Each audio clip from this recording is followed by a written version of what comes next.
America किसी भी वक्त ईरान पर हमला कर सकता है। ट्रंप ने अपने सभी दौरे रद्द कर दिए हैं। यहां तक कि ट्रंप अपने बेटे की शादी में भी नहीं गए। इसके लिए उन्होंने ईरान को वजह बताया। ट्रंप ने कहा कि शादी की टाइमिंग ठीक नहीं है। ट्रंप ने छुट्टी पर गए हुए अधिकारियों को भी फौरन वापस बुलाया और बताया जा रहा है कि ट्रंप ईरान पर मिलिट्री स्ट्राइक की बड़ी तैयारी कर रहे हैं। रक्षा और खुफिया अधिकारियों ने विदेशों में स्थित अमेरिकी ठिकानों के लिए रिकॉल सेंटर अपडेट करना शुरू कर दिया है। वहीं मिडिल ईस्ट में तैनात सैनिक बाहर निकल रहे हैं।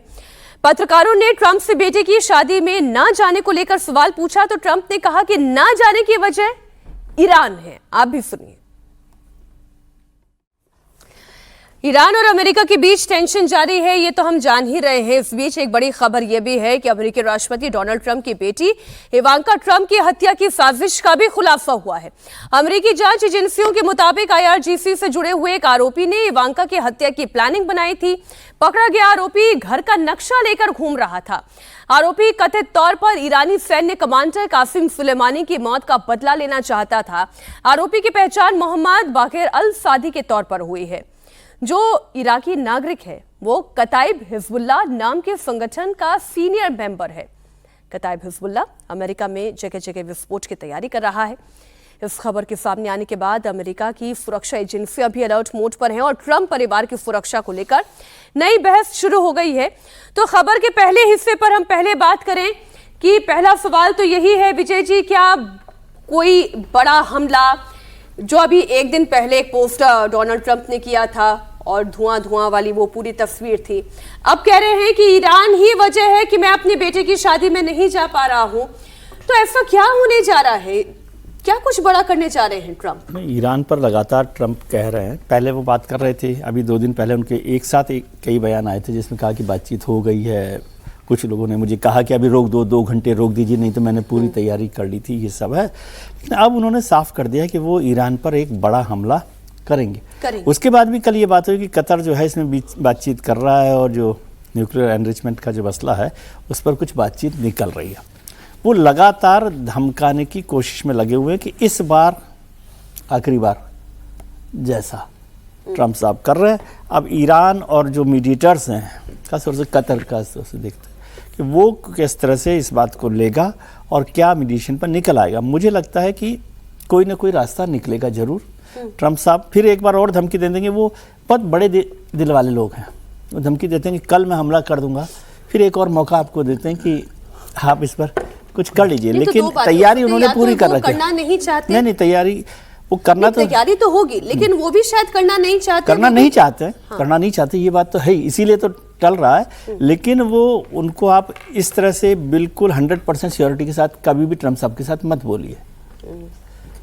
जैसे ये बेटे की शादी में नहीं जाना केवल ऐसा मसला नहीं है कि कोई पॉलिटिकल लीडर नहीं गया, वो गंभीर मसला है। इसका मतलब he is focused about something. गुस्सा कहाँ निकलेगा? गुस्सा तो होंगे वो कि बेटे की शादी में नहीं जा पा रहा हूँ। वो कह रहे ईरान के कारण नहीं जा रहा हूँ, तो गुस्सा तो ईरान पे निकलेगा उनका। नहीं, लेकिन वो जो दूसरी खबर भी है अब हर्षवर्धन जी, वो खबर ये है कि इवांका ट्रंप का कत्ल करने के लिए पूरी प्लानिंग के साथ एक व्यक्ति घूम रहा है, एक आतंकी घूम रहा है। हालांकि वो पकड़ा गया, सब कुछ हो रहा है। कताइब हिजबुल्लाह का वो आतंकी बताया जा रहा है। तो ये खतरा तो तब से मंडरा रहा है जब से ये जंग शुरू हुई है। ऐसे न जाने कितने लोन वुल्फ अटैकर्स जो हैं वो अमेरिका में घूम रहे होंगे, हमला करने की फिराक में होंगे, धमाके करने की फिराक में होंगे। देखिए, असली जो खतरा है वो यही है कि जाने अनजाने अगर ऐसा कुछ हुआ तब शायद फिर ट्रंप को रोकना असंभव हो जाएगा। और ये जो रिपोर्ट आई ये थोड़ी चौंकाने वाली भी है, लेकिन जिस तरह से एक के बाद एक ईरान के सारे कमांडर्स मारे गए, मतलब उसमें कोई IRGC के कमांडर से लेकर उनकी जो अलग अलग आर्मीज होती हैं उनसे लेकर और जो टॉप इस्टेब्लिशमेंट के लोग हैं उन सबको मारा गया। और उसको इजराइल और अमेरिका ने सेलिब्रेट किया। इसको यूं समझिए, ट्रंप कहते थे कि आज हमने ये 2 और उड़ा दिए। इजराइल की तरफ से कहा जाता था आज हमने 2 और मार दिए।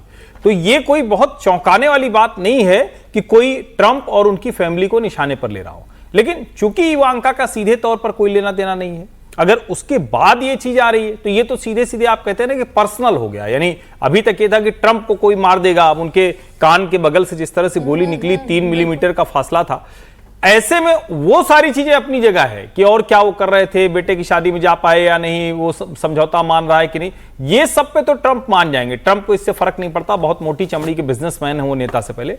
लेकिन अगर उनकी बेटी पर, और चूंकि इवांका उनकी सबसे प्रिय बिटिया है, मतलब इसको कहते हैं ना कि उनके परिवार में वो सबसे ज्यादा अधिकार उन्हीं को दे रखा है उन्होंने।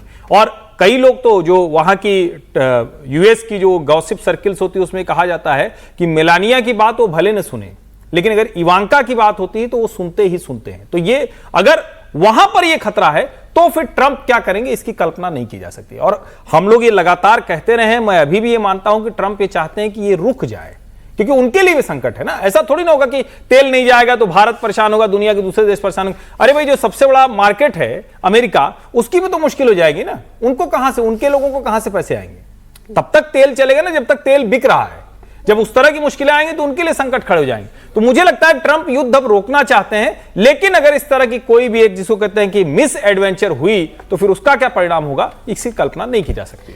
मुझे ये लगता है कि क्या ट्रंप इजराइल के हाथे खिलौना बन गए? मतलब क्या ट्रंप की पूरा कंट्रोल इस समय नेतन्याहू कर रहे हैं? नेतन्याहू ने तो कहा था कि जिस तरीके से ट्रंप ने कहा कि वो युद्ध में नहीं जाना चाहते, मौका दे रहे हैं, तो उसमें कह रहे हैं कि बहुत इजराइल नाराज हो गया था, नेतन्याहू नाराज हो गए थे। तो क्या नेतन्याहू ने फिर ट्रंप को इस बात की तैयार कर लिया है कि मिलकर एक बार फिर ईरान पर हमला किया जाए? जिस तरीके से ट्रंप 2 दिन पहले तक कह रहे थे कि अभी हमला नहीं करेंगे, कतर, यूएई और सऊदी अरब ने जो कहा था कि हमला मत करना, और कतर का प्रतिनिधिमंडल तो अभी तेहरान पहुंच गया है, पाकिस्तान के सेना प्रमुख भी तेहरान में गए हुए इस समय। और इस समय जब बातचीत चल रही है, उसके बाद युद्ध की तैयारियों को दिखाना और ये बताना कि मैं लौटकर आ रहा हूं और हमला हो सकता है, क्या वापस जो नेतन्याहू चाहते हैं उसी बात को ट्रंप मानने के लिए कोशिश कर रहे हैं? तो मुझे लग रहा है कि यह स्थिति अब अमेरिका के लिए बहुत मुश्किल है कि इतने विरोध के बाद अगर अमेरिका फिर युद्ध में जाता है और इतना लंबा युद्ध लड़ने के बाद कुछ निकल के नहीं आया। आर के मूड में तो एक बार नहीं, न जाने कितनी बार आ चुके हैं, और एक बार फिर अगर वो ये बात कह रहे हैं ईरान में बड़े अटैक की, अगर वो प्लानिंग की बात कर रहे हैं, अगली खबर उसी से जुड़ी हुई है। पाकिस्तान की भी बात में कर लूं प्रोफेसर साहब, फिर मैं आपके पास आती हूँ। पाकिस्तान क्या कर रहा है इस वक्त? आसिम मुनीर आप जानते हैं, उनका मुल्ला मुनीर इस वक्त वो तेहरान पहुंचा हुआ है और शांति समझौते की कोशिश में है, लेकिन कतर की एंट्री ने पूरा समीकरण बदल दिया है। रिपोर्ट के मुताबिक कतर की एक नेगोशिएशन टीम भी तेहरान पहुंची, जो अमेरिका के साथ समन्वय में ईरान से बातचीत कर रही है। इसका मकसद युद्ध खत्म कराने और बाकी अटके हुए मुद्दों पर अंतिम डील की कोशिश करना बताया गया है। यानी जिस बातचीत में पाकिस्तान खुद को सबसे बड़ा तुर्रमखा दिखा रहा था, अब ट्रंप ने कतर पर भरोसा जताया है।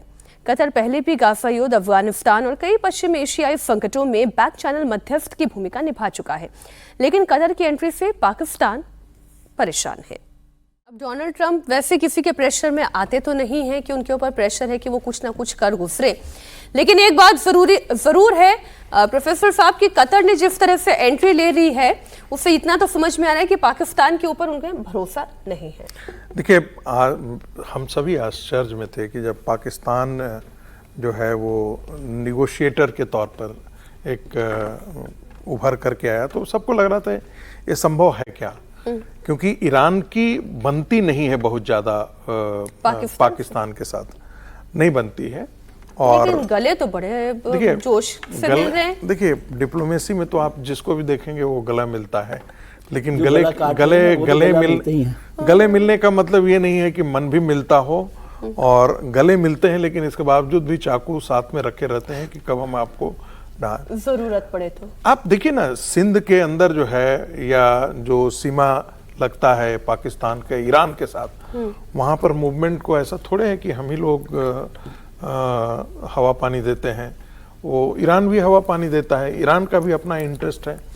तो इस मामला में ईरान और भारत दोनों के कॉमन इंटरेस्ट वहां पर खड़े हो जाते हैं। और इस पूरे रीजन में हमने कहीं भी कभी नहीं देखा कि पाकिस्तान इस भूमिका में कहीं आया हो, मध्यस्थ की भूमिका में आया। कतर तो डे 1 से है, लेकिन कतर को, जैसा कि आपने भी दिखाया भी, कि कई इस प्रकार की चीजों में कतर एक भूमिका के तौर पर काम किया है, उसकी एक मध्यस्थ की भूमिका रही है। और चूंकि वो ईरान का स्वयं झेला भी है, ईरान ने कतर पर भी ड्रोन अटैक किए हैं, मिसाइल अटैक किए हैं, तो मुझे लगता है कि ऐसे में बर्फ पिघलने में और चीजों को समझने में, उसकी गंभीरता को समझने में कतर बेहतर भूमिका निर्वाह कर सकता है। एक समृद्ध देश भी है, वहां पर अमेरिका का एक बेस भी काम कर रहा है, तो ऐसी स्थिति में जो रिप्रेजेंटेटिव होंगे तेहरान के जो आए होंगे, उनके साथ बातचीत करने में उनको लगेगा कि भाई ये डायरेक्ट जो है वो अमेरिका का ये है।